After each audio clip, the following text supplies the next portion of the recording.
नमस्कार। टीवी 9 भारतवर्ष देख रहे हैं आप। हेल्थ आपकी के एक और एपिसोड में आपका बहुत बहुत स्वागत है। मैं हूं अरुण सुंदराल। कभी कभी हमें लगता है कि सरदर्द बस थकान या तनाव की वजह से है, या पेरेंट्स को लगता है कि बच्चे अगर अचानक से चक्कर खाकर गिर जाते हैं, बार बार गिर जाते हैं, तो वो सीरियसली इसे नहीं लेते, खेल कूद का हिस्सा मान लेते हैं। लेकिन क्या आप जानते हैं कि ऐसे ही मामूली दिखने वाले लक्षण कभी कभी ब्रेन ट्यूमर जैसी गंभीर बीमारी का संकेत भी हो सकते हैं। ब्रेन ट्यूमर अगर समय पर पहचाना ना जाए तो ये जानलेवा भी साबित हो सकता है। इलाज में अक्सर सर्जरी पहला और सबसे अहम कदम होता है, जिसे कई बार कीमोथेरेपी, रेडियोथेरेपी और टारगेटेड थेरेपी के रूप में जाना जाता है। लेकिन ये टर्म्स ऐसी हैं जिसे सुनकर आम आदमी डर सकता है। ऐसे में इस बीमारी को समझने, इसके लक्षण, बचाव और इलाज पर बात करने के लिए हमारे साथ आज मौजूद हैं जाने माने डॉक्टर वर्नन वेल्हो, जो कि प्रोफेसर और हेड ऑफ डिपार्टमेंट है न्यूरोलॉजी के ग्रांट गवर्नमेंट मेडिकल कॉलेज और sir J group of hospitals, Mumbai में। बहुत बहुत आपका स्वागत है डॉक्टर साहब टीवी 9 के स्टूडियो में। ये जो बेहद गंभीर बीमारी है जिसके बारे में आज हम चर्चा करेंगे, मैं दर्शकों के साथ पहले कुछ आंकड़े साझा करना चाहूँगा। आपका तो इस एरिया में वास्ट एक्सपीरियंस है। दुनिया भर में हमने देखा कि हर साल लाखों लोग जो हैं ब्रेन ट्यूमर से प्रभावित होते हैं। रिसर्च तो ये बताती है कि 1 लाख आबादी में हर 4 से 5 जो व्यक्ति हैं वो इस बीमारी से जूझते हैं। लेकिन भारत के आंकड़े बहुत चौंकाने वाले हैं। भारत में भी इसके केसेस की लगातार बढ़ोतरी हो रही है। जो रिसर्च सामने आ रही है, बताया जा रहा है कि हर साल लगभग 50,000 नए केसेस सामने आ रहे हैं और सबसे ज़्यादा जो हैं 20% मैं कहूँगा कि जो रिसर्च में सामने आया है कि बच्चे इससे प्रभावित होते हैं। तो सबसे पहले डॉक्टर साहब मैं यही जानना चाहूँगा और हमारे दर्शक भी ये जानना चाहेंगे कि आखिर ब्रेन ट्यूमर होता क्या है, क्योंकि ये नाम बड़ा खतरनाक है। लोग अक्सर डर जाते हैं इस नाम को सुन के। तो ये होता क्या है, ये आखिर कैसे बनता है और इसके कारण क्या होते हैं? ब्रेन ट्यूमर मतलब जो ट्यूमर ब्रेन में बनता है और ब्रेन में वो सेल्स जो है, ब्रेन का सेल्स जो रहते हैं, तो वो सेल्स कभी कभी वो नॉर्मल सेल्स रहते हैं और जब वो एबनॉर्मल बन जाते हैं और उसका सेल्स का बढ़ना बढ़ना का स्पीड, वो बढ़ने का स्पीड जो रहता है, वो जल्दी से बढ़ते जाते हैं, तो जी। उससे हम ब्रेन ट्यूमर उसको बोलते जाते हैं। ये ब्रेन ट्यूमर है, ऐसा है। और उसका कारण वगैरह वगैरह के कारण रहते हैं।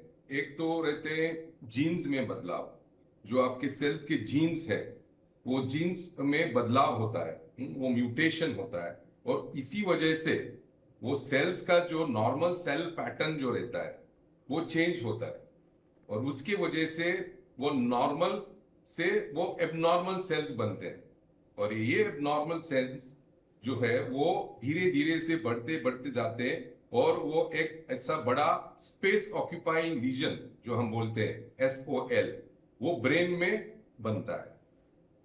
जी डॉक्टर साहब, कोई आपने बोला सेल अचानक से मल्टीप्लाई करने लग जाते हैं और अब नॉर्मल जो उनका एम्प्लीफिकेशन होता है वो एक मेन कारण है, या इसे ये ब्रेन ट्यूमर कहलाता है। लेकिन क्या वजह रहती है, अचानक क्यों होने लगता है? क्या हमारी डेली लाइफस्टाइल? उसके रीजंस रहते हैं। एक रीजन हो सकता है वो फेमिलियल है, मतलब वो परिवारों में जीन्स का डिफेक्ट है। जी। और वो जब परिवारों में जीन्स का डिफेक्ट रहता है वो माँ बाप से बच्चे को भी जा सकता है और वो बच्चे के वो जो जीन्स जो है वो डिफेक्टिव जीन बच्चे के शरीर में जाता है और वो डिफेक्टिव जीन, वो ब्रेन का जो वो सेल का डिफेक्टिव जीन अगर माँ बाप से बच्चे को आ गया तो वो ट्यूमर होने की शक्या होती है, ऐसा है। एक तो और आपने जेनेटिक बताया, बिल्कुल जेनेटिक बताया, लेकिन कोई दूसरे हमारी कॉजेज, डेली लाइफस्टाइल का भी कुछ है इसमें? हाँ, दूसरे कॉजेज अभी तक बहुत रिसर्च हो रहा है। अभी तक एग्जैक्ट जो कारण है ब्रेन ट्यूमर का, उसका अभी तक पता नहीं चला है। मगर वो जो एक्सपोजर टू रेडिएशन एक कॉज है। एक्सपोजर टू पेस्टिसाइड्स, ये पेट्रोलियम केमिकल्स के साथ ज्यादा लोग काम करते हैं और बराबर प्रोटेक्शन नहीं लेते हैं, बराबर मास्क नहीं रखते हैं, बराबर ग्लव्स नहीं डालते हैं। अगर वो कंटिन्यूअस एक्सपोजर होने लगा तो वो चांसेस रहते हैं कि इसकी वजह से ब्रेन ट्यूमर भी हो सकता है और किसी की जगह पे भी ट्यूमर हो सकता है जी। ऐसे। और लाइफस्टाइल चेंजेस, कभी कभी हमारा इम्यूनिटी भी कम होता है। तो अल्टीमेटली जो हमारा इम्यूनिटी जो है, वो बॉडी का इम्यूनिटी जो है, उसका काम रहता है ये सब ट्यूमर सेल्स को पहला उसको डिप्रेस करना। मगर अगर हमारा इम्यूनिटी, सेल्फ इम्यूनिटी कम हो गया तो ट्यूमर का चांसेस ज्यादा रहते हैं। जी। आपने इसके कारण बताए, लेकिन मान लीजिए अगर किसी व्यक्ति को ब्रेन ट्यूमर हो जाता है तो उसकी रोज़मर्रा की ज़िंदगी में क्या इफ़ेक्ट, किसी उसके जीवन को किस तरह से ये ब्रेन ट्यूमर जो है प्रभावित करता है? वो ब्रेन ट्यूमर का टाइप्स भी रहते हैं, मतलब डिफरेंट टाइप्स रहते हैं। एक तरफ का ब्रेन ट्यूमर सौम्य ब्रेन ट्यूमर होता है, वो बिनाइन ब्रेन ट्यूमर। वो धीरे धीरे से बहुत धीरे से उसका सेल्स बढ़ते जाते हैं। जी। और दूसरे टाइप जो होता है वो घातक होता है, वो हम बोलते हैं कैंसरस, जिसमें कैंसरस सेल्स मतलब कैंसर का वो फैलने का चांसेस रहते हैं।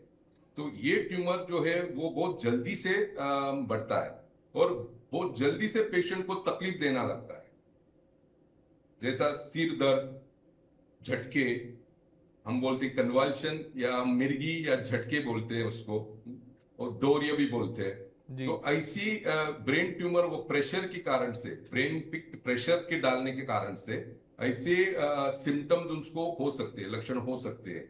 और उसका पूरा व्यवहार में चेंजेस रहते हैं, उसका बोलने में चेंजेस हो सकते हैं, नजर कम हो सकती है, हाथ पांव को कमजोरी आ सकती है। बिल्कुल। तो डिफरेंट टाइप्स ऑफ सिम्टम्स रहते हैं, और वो ब्रेन ट्यूमर किधर बनता है, कौन सी जगह पे बनता है, उस हिसाब से वो पेशेंट को दिक्कत हो सकती है। बिल्कुल, आप टाइप्स ऑफ ब्रेन ट्यूमर्स की बात कर रहे हैं, तो आपने भी बताया कि कुछ बहुत खतरनाक भी होते हैं, लेकिन क्या सारे टाइप्स के ब्रेन ब्रेन ट्यूमर जो हैं वो खतरनाक होते हैं, जानलेवा होते हैं, या किसी में इलाज जो है जल्दी हो जाए तो बच सकता है इंसान? नहीं, या जो जो ट्यूमर सौम्य बिनाइन होते हैं, वो जी। आप धीरे धीरे से बढ़ते रहता है। जी। तो पेशेंट को भी तकलीफ कम रहता है, मगर वो धीरे धीरे से होता है। और ये जो सौम्य ब्रेन ट्यूमर है, वो ब्रेन ट्यूमर का सर्जरी या इलाज करने के बाद वो पूरे क्योर होते हैं।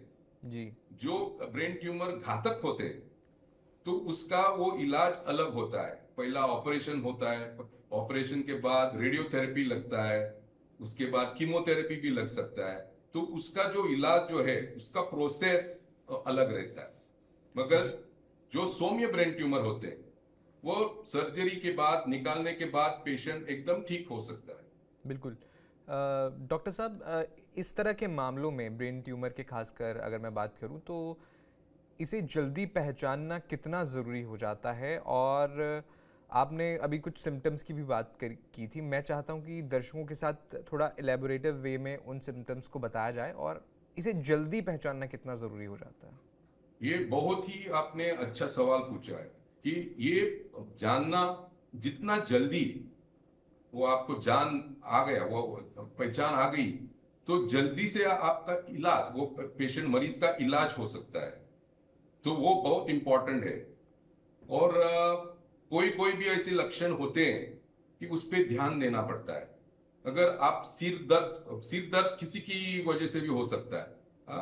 आप एक दिन ज्यादा ही जागरण किया, तो नेक्स्ट डे आपका सर हेवी होता है और जी। सर दर्द होने लगता है।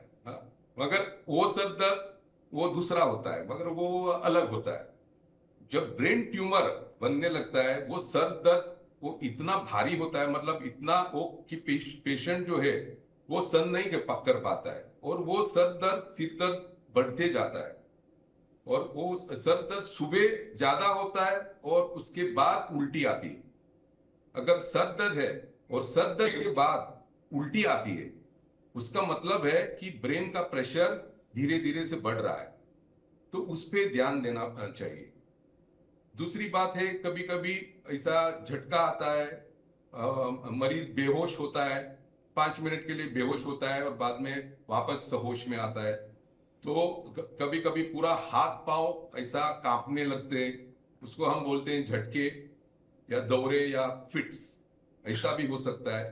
कभी कभी हाथ पांव में कमजोरी आती है, मगर ये लेट स्टेज पे आता है। पहला जो स्टेज है वो कंटिन्यूअस सिर का दर्द। वो सिर का दर्द निग्लेक्ट नहीं करना चाहिए।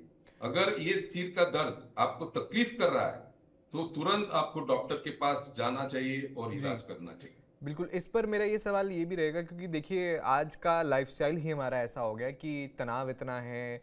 और आपने भी जिस तरह से जिक्र किया कि अगर ज़्यादा जागरण कर लीजिए तो आप अगले दिन आपको सिर दर्द हो जाएगा। लेकिन सर दर्द तो कई बीमारियों के लक्षण में आता है ना। तो किस स्टेज पर किसी व्यक्ति को डॉक्टर के पास जाना चाहिए कि अब जो है डॉक्टर से चेकअप करा लें, ये सर दर्द लगातार आ रहा है, या आपने भी थोड़ा जिक्र किया था अभी इसका, तो कब एक व्यक्ति सर दर्द की शिकायत लेकर डॉक्टर के पास जाए, अपना ज़रूर चेकअप कराए कि ये ब्रेन ट्यूमर ना हो? अगर ये सर दर्द पहला वो कंटिन्यूअस रहता है, अगर सर दर्द गोलियों लेने के बाद भी सर दर्द कम नहीं होता है, और सर दर्द के साथ आपको उल्टी आता है, मतलब ये सर दर्द जो ब्रेन ट्यूमर का सर दर्द जो है उसका ऐसा एक फिजियोलॉजी है कि सर दर्द ब्रेन प्रेशर को बढ़ाते जा रही है, और वो ब्रेन प्रेशर जो है वो सुबह तक इतना होता है कि आप उल्टी करें, तो उसका ध्यान देना चाहिए। हमने आपने लक्षणों की बात की, सिम्टम्स की बात की, और क्या होता है ब्रेन ट्यूमर इसकी बात की। लेकिन आज के समय में अगर मैं देखूं तो भारत में ब्रेन ट्यूमर के इलाज के लिए या कौन कौन सा इलाज उपलब्ध है ब्रेन ट्यूमर के लिए? देखो, भारत अभी पूरा डेवलप्ड कंट्री है, और भारत में कोने कोने में अच्छे अस्पताल, अच्छे मेडिकल कॉलेजेस, सरकारी हॉस्पिटल्स, ओके, सब उसमें अभी सोए है, और सब इसमें सीटी स्कैन, एमआरआई का फैसिलिटीज भी मिल रहे हैं। तो ये इलाज जो है वो पहला इलाज जो है वो सीटी स्कैन एमआरआई करना, पहला इसका डायग्नोसिस होना जरूरी है। तो डॉक्टर के पास जब आप मरीज जाता है तो उसके बाद उसका इलाज डायग्नोसिस से होता है। और अभी जो है, जो हम ब्रेन ट्यूमर का इंसिडेंस बढ़ा हुआ है ऐसा दिख रहा है, वो ये डायग्नोसिस के रीजन से है। डायग्नोसिस होने के कारण वो ऐसा हमको लग रहा है कि ब्रेन ट्यूमर ज्यादा हो रहे हैं। बिल्कुल बिल्कुल, अभी मैंने शुरुआत में भी जिक्र किया था कि अब भारत में जो है हर साल 50,000 के अराउंड केसेस आ रहे हैं, और ज़्यादातर या 20% जो है स्टडी बताती है कि वो बच्चों में सामने आ रहे हैं। तो ऐसा स्पेसिफिकली क्यों है कि अचानक, आपने बिल्कुल एक डायग्नोसिस की बात की है, लेकिन क्या इंडियंस के लाइफस्टाइल में भी कुछ ऐसे चेंजेस आए हैं जिसकी वजह से ये केसेस बढ़ गए, या सिर्फ डायग्नोसिस इसका कारण है? नहीं नहीं, वो डायग्नोसिस का वो ज्यादा अभी रोल है, इसीलिए। तो ऐसा नहीं कि अचानक इंडिया में ब्रेन ट्यूमर्स बढ़ गए, ऐसा नहीं है। मगर वो डायग्नोजिंग सिस्टम जो है वो अभी रूरल एरिया में भी मिलता है। हमारे महाराष्ट्र में अभी कोने कोने में, सब गांव में भी सीटी स्कैन एमआरआई की फैसिलिटीज है, उपलब्ध है, और हॉस्पिटल्स भी आए हैं। तो वो जल्दी डायग्नोस होते ही जल्दी उनको इलाज मिलता है। डॉक्टर साहब, कोई ऐसा ऐसी कुछ लाइफस्टाइल जी लाइफस्टाइल में डेफिनेटली बदलाव है। स्ट्रेस ज्यादा हुआ है, ओके, खाने पीने में बदलाव हुआ है, मगर उसका वो खास रिसर्च नहीं आया है। ये सब ऐसा ये करने के लिए, प्रूव करने के लिए। जी जी, और मैं ये भी पूछना चाहूँगा कि हम जैसे अभी जो मैंने स्टडी का जिक्र किया कि 20% बच्चों में सामने आ रहा है, कोई टारगेट एज भी है क्या कि इस एज ग्रुप के पर्सन्स को खास तौर पर इन सिम्टम्स पे ध्यान देना चाहिए? अगर उन्हें इस तरह के सिम्टम होते हैं तो सबसे पहले जाके डॉक्टर को चेक कराइए। कुछ टारगेट एज ग्रुप है जहाँ पर कि इसका जो खतरा है वो ज़्यादा हो जाता है?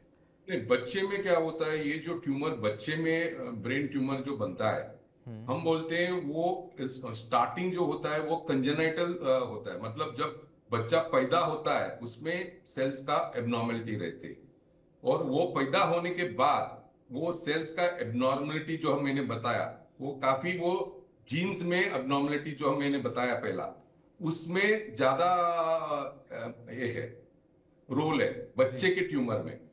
मगर बच्चे की ट्यूमर में ऐसा क्या है कि वो माँ बाप को ध्यान देना पड़ता है कि बच्चा अगर वो बार बार वो बोल रहा है कि मेरा सर दुख रहा है, मेरा आंख में दिखने नहीं आ रहा है बराबर, तो वो तुरंत जाके वो डॉक्टर को दिखाना चाहिए। अगर बच्चे को उल्टी आती है, उसका खाना कम होता है, तो बच्चे लोग को खाना चाहते हैं मगर उसको खाने का इच्छा ही नहीं है, कुछ खाने का इच्छा नहीं, वो पूरा पूरा दिन भर ऐसा ही बैठा रहता है। वो बोलता है नहीं मेरे को स्कूल नहीं जाने का है, मेरा सर बहुत दर्द हो रहा है, आंखें में नजर में कमजोरी आ रही, तो उसको तुरंत जाके चेक करना पड़ता है।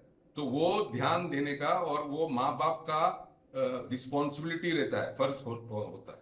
बिल्कुल, पेरेंट्स के लिए भी ये बहुत समझना ज़रूरी है कि इस तरह के कोई भी सिम्टम्स अगर दिखते हैं, जिस तरह से डॉक्टर साहब ने बताया, तो तुरंत डॉक्टर से चेकअप कराना बहुत ज़रूरी हो जाता है, क्योंकि जितना अर्ली डायग्नोसिस होगा और उतना बेहतर तरीके से इलाज भी हो पाएगा। इलाज पर प्रोफेसर डॉक्टर साहब मैं आना चाहूँगा, क्योंकि आपने इलाज का जिक्र किया कि किस तरह से कौन कौन से इलाज अवेलेबल हैं, लेकिन एक सवाल यहाँ ये बनता है कि क्या हर ब्रेन ट्यूमर के केस में सर्जरी ज़रूरी होती है?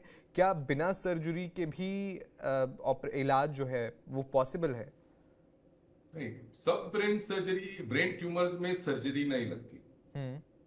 जो सौम्य ब्रेन ट्यूमर है जी। और वो बहुत छोटे हैं, अगर अगर उसका वो पहचान जल्दी हो गया और पेशेंट ठीक है, पेशेंट को कुछ ज्यादा तकलीफ नहीं है, तो वो हम वॉच करते हैं, मगर वो हम फॉलो अप करते हैं और उसको कभी कभी 3 महीने के बाद, 6 महीने के बाद या 1 साल के बाद वापस एमआरआई या सीटी स्कैन करके उसको देखते हैं कि वो ट्यूमर अगर बढ़ता है या ये वैसा ही है। जी। अगर वो ट्यूमर कभी कभी डेंजर जगह पे भी रह सकता है, क्योंकि ब्रेन का इतना सेल्स, वो सब इंपॉर्टेंट सेल्स रहते, एरियाज भी इंपॉर्टेंट रहते। अगर हमको लगता है कि ये ट्यूमर निकालने में पेशेंट को दिक्कत हो सकती है और ये ट्यूमर उतना बड़ा नहीं है, तो हम उसको ऑपरेशन नहीं करते, हम उसको वॉच करते हैं, उसके ऊपर लक्ष्य रहते हैं और ध्यान देते हैं कि बाबा ये ट्यूमर को देखना पड़ेगा। अगर ट्यूमर घातक है, घातक ट्यूमर है, तो उसको जल्दी से जल्दी ऑपरेशन करके उसको उसके बाद रेडिएशन या कीमोथेरेपी की जरूरत रहती है। बिल्कुल, मैं वही अगला मेरा सवाल यही होने वाला था कि अगर मान लीजिए सर्जरी की ज़रूरत पड़ जाती है तो उसका क्या प्रोसेस रहता है? कब रेडियोथेरेपी, कब कीमोथेरेपी या टारगेटेड सर्जरी हो? तो वो सर्जरी जो है, वो सर्जरी का प्रोसेस रहता है। तो सर्जरी के लिए पहला तो पेशेंट को बेहोश करना पड़ता है, तो वो बोलते हैं हम जनरल एनेस्थीसिया। तो ये बड़े बड़े केस रहते, बड़े बड़े ट्यूमर रहते, अगर बड़ा ट्यूमर है तो जनरल एनेस्थीसिया का जो समय है वो ज्यादा रहेगा, कभी कभी 5 घंटा, कभी कभी 6 घंटा, कभी कभी 8 घंटा। तो ये ऑपरेशन 8-10 घंटे का भी रह सकता है। और ये ऑपरेशन वो बहुत कॉम्प्लेक्स ऑपरेशन रहते हैं, उतना आसान नहीं रहते। जी। ब्रेन सर्जरी और spine surgery is complex surgery, और वो सर्जरी के लिए वो पहला उसको बेहोश करना पड़ता है। बाद में ऑपरेशन के टाइम में डिफरेंट स्टेप्स रहते हैं, जिधर हम खोपड़ी का हड्डी वो काट के वो पहला वो निकालना पड़ता है। बाद में वो खोपड़ी के नीचे एक पर्दा रहता है, ब्रेन और खोपड़ी के बीच में, वो पर्दा भी खोलना पड़ता है। उसके बाद में ब्रेन के ऊपर जाके वो हमारे स्पेशल जो technological, high technology, advance technology instruments जो है, इक्विपमेंट जो है, वो हम इस्तेमाल करते हैं, वो एग्जैक्ट ब्रेन का सटीक लोकेशन ढूंढने के लिए। और वो ढूंढने के लिए सिर्फ उधर हम ऑपरेशन करके बिना दूसरे सेल्स, नॉर्मल सेल्स को हाथ लगा के डैमेज करके वो ट्यूमर निकालना पड़ता है। और इसके लिए वो ब्रेन सर्जरी को घंटे लगते हैं, वो मिनट में नहीं होता है। जी, मेरा यही सवाल रहने वाला है कि आपने न्यू टेक्नोलॉजी की बात की, तो ऐसी कौन सी नई तकनीक है जिससे ब्रेन ट्यूमर का इलाज या सर्जरी सुरक्षित और आसान बन रहा है? आपका इतना वास्ट एक्सपीरियंस है और लगातार आप रोज़ इस तरह के जो इलाज है या इस तरह के मामले देखते हैं, तो क्या वो नई टेक्निक्स हैं जिन्होंने इस ऑपरेशन को आसान बनाया? पहला जो टेक्नोलॉजी आया है वो बेहोश करने की टेक्नोलॉजी। वो बेहोश करने की टेक्नोलॉजी इतना बेहतर हो गई है कि अगर पेशेंट 12 घंटे 13-14 घंटे बेहोशी में है तो उसको कुछ पता नहीं चलता है कि ऑपरेशन हो रहा है, तो इतना एडवांसेस हो गए। बाद में न्यूरो सर्जरी में सबसे जो एडवांसमेंट हो रहा है दुनिया में, वो तो न्यूरोसर्जिकल इक्विपमेंट और न्यूरोसर्जिकल टेक्नोलॉजी में हो रहा है। तो उसमें हम बड़े बड़े माइक्रोस्कोप्स यूज करते हैं, मतलब जो चीज छोटी है, मिलीमीटर्स की चीज है, तो हमको बड़ा ऐसा मैग्नीफाइड दिखता है। तो हाईली एडवांस्ड माइक्रोस्कोप्स, बाद में हाईली एडवांस्ड नेविगेशन सिस्टम्स, जो उसमें एआई भी टेक्नोलॉजी इंक्लूडेड है, रोबोटिक टेक्नोलॉजी भी इंक्लूडेड है। तो उसमें सब वो जो इक्विपमेंट जो अभी यूज हो रहा है, और वो हमारे देश में सब बड़े बड़े हॉस्पिटल्स में, सब गवर्नमेंट हॉस्पिटल्स में अभी उपलब्ध है, वो मिलता है सब जगह पे। और ये टेक्नोलॉजी की वजह से ये हमारा ब्रेन सर्जरी जो है वो सुरक्षित बन गई है। जी, आपने प्रोफेसर डॉक्टर डॉक्टर वेल्हो, आपने जिक्र किया कि किस तरह से ये पूरा प्रोसेस चलता है, और आपने ये भी बताया कि 8 से 12 घंटे तक ये ऑपरेशन जो है या सर्जरी जो है चल सकती है। तो एक मरीज़ के लिए इस सर्जरी से पहले या बाद में किस तरह के स्टेप्स मरीज़ अपनी तरह से ले सकता है? कि बिल्कुल आप तो कंसल्टेशन देते होंगे, बताते होंगे, लेकिन अगर एक आम व्यक्ति समझने की कोशिश करे तो आप उन्हें किस तरह से समझाएंगे इसे? कोई भी मरीज को ब्रेन ट्यूमर होता है तो वो पहला हॉस्पिटल में एडमिट होता है, न्यूरोसर्जरी डिपार्टमेंट, उसका काउंसलिंग होता है। काउंसलिंग मतलब परिवार का काउंसलिंग और पेशेंट का काउंसलिंग। और उसके पहले वो थोड़ा से ब्लड शुगर अगर है या ब्लड प्रेशर है, उसका कंट्रोल होना चाहिए। तो उसके लिए अगर दवाई बराबर नहीं ले रहे तो वो दवाई बराबर डोज एडजस्ट करके उसका ब्लड प्रेशर, ब्लड शुगर, वो सब नॉर्मल लेवल पे लाते हैं। और उसके बाद ऊंगी का डॉक्टर जो बोलते हैं हम, जो एनेस्थीसिया का डॉक्टर है, जी। वो भी काउंसल करता है पेशेंट को कि ऐसा ऐसा आपको बेहोश करना पड़ेगा। और उसके पहले स्मोकिंग, सिगरेट पीना बंद होना चाहिए, दारू एकदम बंद होना चाहिए, जो नशे की चीज है वो सब बंद होना चाहिए। और पेशेंट का न्यूट्रिशन, मतलब जो खाना है वो बराबर होना चाहिए, क्योंकि ताकत होना चाहिए ये इतना बड़ा ऑपरेशन बर्दाश्त करने के लिए। जी, तो बिल्कुल इतना बड़ा ऑपरेशन है, और जब ये ऑपरेशन एक सक्सेस हो जाता है तो एक पेशेंट की रिकवरी में कितना टाइम लगता है? तो रिकवरी वो ब्रेन ट्यूमर का कॉम्प्लेक्सिटी पर रहता है। अगर ब्रेन ट्यूमर वो ऐसा सौम्य ब्रेन ट्यूमर है और वो छोटा ब्रेन ट्यूमर है और वो ऐसे जगह पर पे है, वो क्यों पेशेंट को दिक्कत न हो जाए, उसको कुछ ज्यादा तकलीफ नहीं होती है। मगर अगर पेशेंट का कंडीशन ऑपरेशन के समय में पेशेंट का कंडीशन खराब है, जी। पेशेंट अनकॉन्शियस है, तो उसका रिकवरी में टाइम लगता है। मगर नॉर्मल ऑपरेशन के बाद 10 से 15 दिन लगते हैं रिकवरी होने के लिए। 10 दिन के बाद हम टाके जो है वो निकालते हैं, और 15 दिन तक पेशेंट ठीक होता है नॉर्मल ऑपरेशन के बाद। मगर 1 महीना 2 महीना पेशेंट को घर पे आराम करना पड़ता है, तो इसमें बराबर गोली फिजियोथेरेपी लेना पड़ता है। की भी ज़रूरत पड़ती है? फिजियोथेरेपी और न्यूरो रिहैबिलिटेशन वो पहले ही चालू होता है, ऑपरेशन के पहले।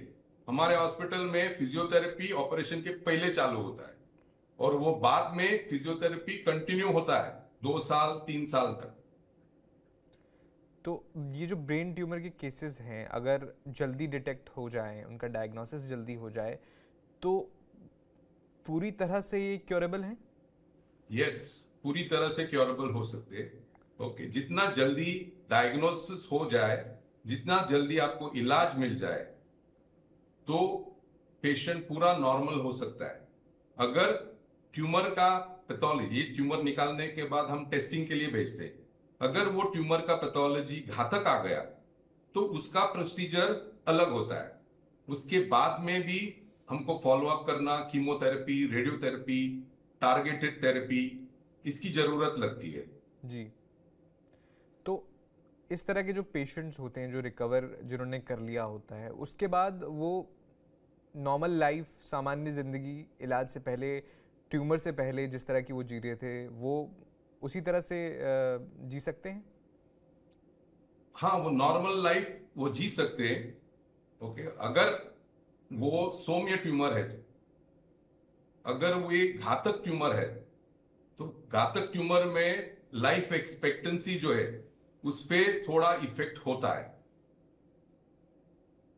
आने वाले 5 से 10 साल में आपने हमने टेक्नोलॉजी की बात की, आपने एआई का जिक्र किया, तो आपको इस फील्ड में वास्ट एक्सपीरियंस है, रोज़ रोज़ आप इस तरह के केसेस देखते हैं, तो आपको क्या लगता है आने वाले 5 से 10 साल में टेक्नोलॉजी का कितना इम्पैक्ट इस फील्ड पर देखते हैं? सुरक्षित सर्जरी, सुरक्षित ऑपरेशन में उसका रोल कैसे देखते हैं आप? आने वाले 5-10 साल में टेक्नोलॉजी अभी इतना एडवांस हो रहा है, और वो सब पेशेंट के भले के लिए एडवांस हो रहा है। और ये टेक्नोलॉजी जो है अभी, तो we are moving towards robotics, we are moving towards AI, artificial intelligence, जो डॉक्टर की मदद और पेशेंट की मदद करता है to see that the level of health care and the level of जो हम इलाज करते हैं, इलाज देते हैं पेशेंट को, कि वो इतना हाईटेक बनेगा कि चांसेस फॉर रिकवरी, पेशेंट का recovery will be much better. बहुत बेहतर तरह से पेशेंट की रिकवरी हो सकती है, सर्जरी भी सेफ हो सकती है।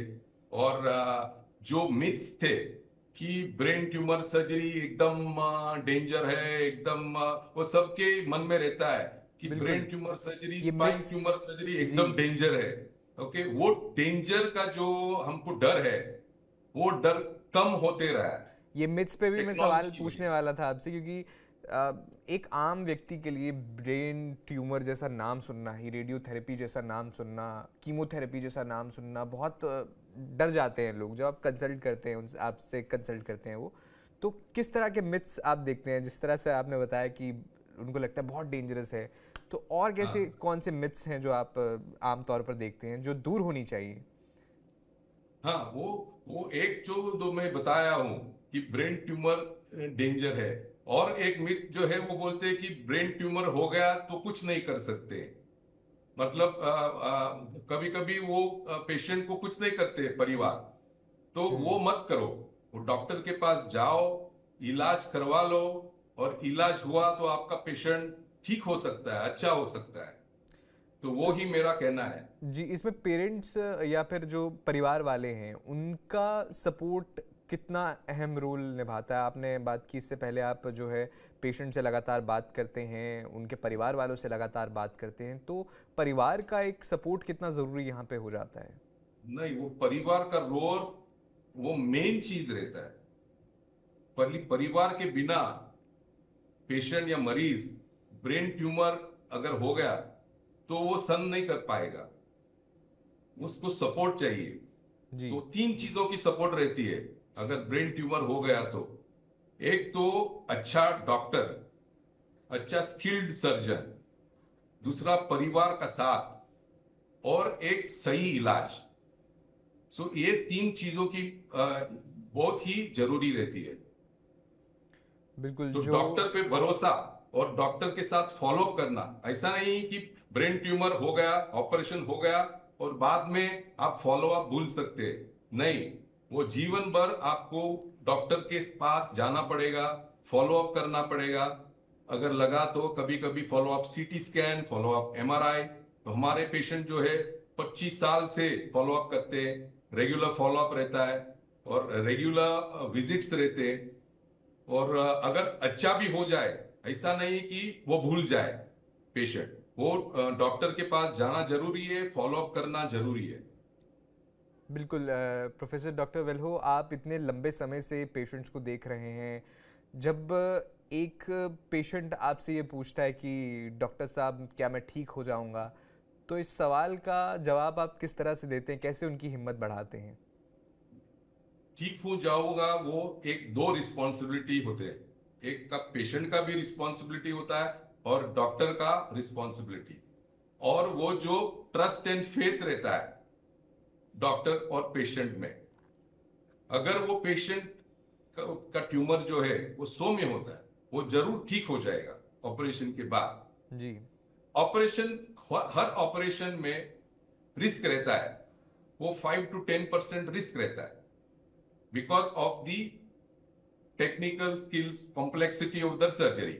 बिल्कुल। मगर अगर वो ठीक होने का चांसेस जो रहते वो 80 to 90% रहते, तो वो चांस लेना चाहिए। बिल्कुल। यहाँ पर ये सोच भी बहुत ज़रूरी हो जाती है जब बोलते हैं कि ग्लास इज हाफ एम्प्टी या हाफ फुल, तो हाफ फुल वाले की तरफ अगर हम पॉजिटिवली उसे ले तो वो भी पॉजिटिव। बहुत ज़रूरी हो जाता है। हमारे दर्शक जो आपको देख रहे हैं या इस तरह के जो पेशेंट हैं या उनकी फैमिलीज़ हैं जो सिमिलर इश्यूज़ को फेस कर रही हैं, उन्हें आप आखिर में क्या संदेश देना चाहेंगे? मेरा मैसेज इस हिम्मत रखो और जागरूक रहो, और आप नॉलेज एक्वायर करो। अभी नॉलेज, बहुत नॉलेज ब्रेन ट्यूमर पर, रिहैबिलिटेशन पर गूगल पे है, मोबाइल पे भी मिलता है। और पेशेंट को परिवार का साथ इंपॉर्टेंट है वो, और डॉक्टर का फॉलो अप जी। वो इंपॉर्टेंट है। और आप हेल्थी लाइफ जियो, वो मेरा मैसेज है सब। चलिए, बहुत बहुत शुक्रिया प्रोफेसर डॉक्टर वेल्हो, आपने बहुत ही वैल्यूएबल इंसाइट्स दी। जितने भी दर्शक आज हमें इस शो को देख रहे हैं, बिल्कुल कुछ ना कुछ उन्होंने सीखा होगा, समझा होगा। और सिरदर्द जिसे हम बहुत ही एक आम मान लेते हैं आज के दिनों में, बहुत ही कॉमन मानते हैं, लेकिन अगर परसिस्टेंट रहता है जिस तरह से डॉक्टर ने बताया, तो डॉक्टर के पास जाकर इसका चेकअप कराना भी बहुत ज़रूरी हो जाता है। तो बहुत बहुत शुक्रिया इस थैंक यू। वैल्यूएबल इंसाइट्स के लिए। TV9 से जुड़ने के लिए आपका धन्यवाद। बाकी थैंक यू। दर्शकों से एक बार फिर से मैं ये कहना चाहूँगा कि आपने सुना प्रोफेसर डॉक्टर वेल्हो ने किस तरह से बताया कि ब्रेन ट्यूमर क्या होता है, इसके लक्षण क्या होते हैं। उन लक्षण को बिल्कुल भी नज़रअंदाज नहीं करना चाहिए, ख़ासतौर पर अगर सिरदर्द रहता है, परसिस्टेंट रहता है, उल्टी आती है। लक्षणों की बात की उन्होंने, और किस तरह के इलाज भारत में उपलब्ध हैं उन पर भी जो है विस्तार से उन्होंने बात की। तो आपका इस पूरे मुद्दे पर क्या कहना है, हमें कमेंट बॉक्स में ज़रूर बताइएगा। बाकी खबरों के लिए आप देखते रहिए TV9 भारतवर्ष।